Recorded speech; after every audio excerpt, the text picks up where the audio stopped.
ఈ వీడియోలో ఉన్న అమ్మమ్మని గమనించండి.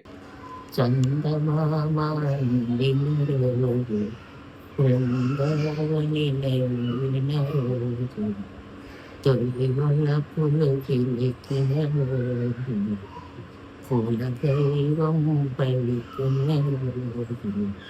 బా పాడారు గదు. కానీ తనకి పొద్దున ఏం తిన్నారు? తన అల్లుడి పేరు గూడా తనకు గుర్తు రావట్లేదు. కానీ ఈ పాటను మాత్రం చాలా బాగా ఆ లిరిక్స్ అన్ని గుర్తుపెట్టుకొని మరీ పాడారు. ఇది నార్మల్ కాదు. ఇది డెమెన్షియా. ఈ డెమెన్షియాలో కొత్త జ్ఞాపకాలు ఏర్పడే భాగం అదే హిప్పోకాంపస్.